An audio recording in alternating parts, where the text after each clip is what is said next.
So here we are, back at it. Got the end wall pretty well framed in. As you can see, it's off center a little bit. Actually, the bottom of it on the ground is dead smack in the middle. And that piece is plumb, but the ground is sloped so much that it throws it off that far. It's actually only off one piece. It should be 13, and it's only 12. So these wires right here, if you count to that side, there's 12 to this one, and if you count to this side, there's 14. So this should be into this one, which would make it 13 smack in the middle. If you did that, it would be pushed over too far, so I just offset it some. It's not gonna hurt anything, but it just looks kind of goofy. That post looks kind of goofy. As you can see, it looks not kind of goofy, it looks really goofy, but it works. It's pretty sturdy, so I'm wiggling it right now and you can't hardly see it moving. It is moving, but it's pretty stout actually. Kind of impressive how sturdy these cattle panels are. Way more sturdy than PVC. So the next step is going to be to insulate this side, like the end wall back there, and the side wall right there is.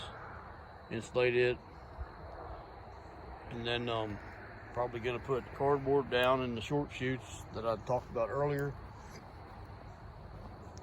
There and there. And that one. I'll pull the weeds out. There's a weed there. More dandelions coming back. There's some. And they will come back. That's alright. I can keep it contained. So what I got on the outside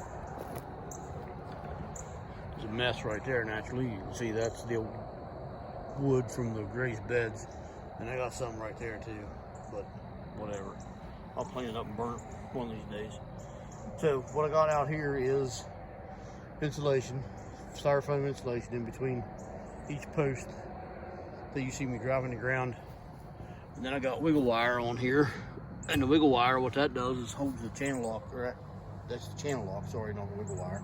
Wiggle wire goes in that. That's what holds the plastic in place. Is the plastic goes inside that. The plastic goes inside there, and there's a wire that wiggles through that to hold it in place. It goes on pretty easy, pretty simple. I'll show you when I put it on. I got it on this side wall, and I got it on this end down here. And on these ends, on this end, right there, I got this stake. This is drove in the ground about 3 foot straight down in, and it's screwed fast. These boards actually splice in the middle. You can't see it, but it does. And then these knee braces right here, that one and that one, are notched.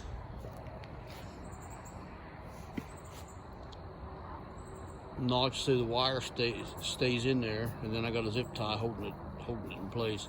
And it's actually pretty sturdy. I mean, it's surprisingly how sturdy that is. So this end wall here is just going to be closed in. Yeah, it's just going to be closed in. The other end down on that end will have a door in it. You can't see it because I don't want to show you my truck, but that's where it's at. It'll have a door in it. This end will just be closed off. This side here, I need to insulate it like that, and then put the wiggle wire in, and I'll be ready for plastic, greenhouse plastic.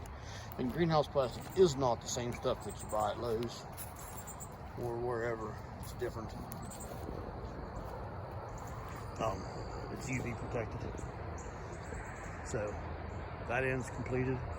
This end will be framed up for a door. Not sure whether the door will naturally end up in the middle of it. But not real sure how I'm gonna make the door yet, but I'm not really worried about that yet. I won't need to worry about a door till November or December. So I'm not really in a rush for that, but my main rush is getting these cardboard down and the compost leveled out and get stuff planted. Because if I don't soon get stuff planted, I won't have no winter garden. It'll be too late in the year. It's going to be too dark, too early. The daylight's not going to be long enough that it won't happen. So that's part of life, part of living where we do. Today's high was in the mid-50s, so it ain't long. It's going to be cold. Cold don't matter a whole lot. It's the daylight length for what I plan to grow in here. Kales and lettuces and that kind of stuff don't really need to be hot. They just need to have daylight hours. So that's where we are. I just wanted to give you an update. Sorry I didn't show you how I did anything, but I'll show you how to put the insulation and stuff on, putting the wiggle wire in and all that stuff whenever we get to do it. So the next time I work out here on this, I will video. Sorry I hadn't videoed yet, but stuff happens, get busy, and gotta get stuff done. And video and takes time out of your build. So I do the best I can, but I ain't perfect. So sorry for anybody that wanted to see more of it. I will go into more detail if you need it. Thanks everybody for watching, and until we meet again, take care and God bless.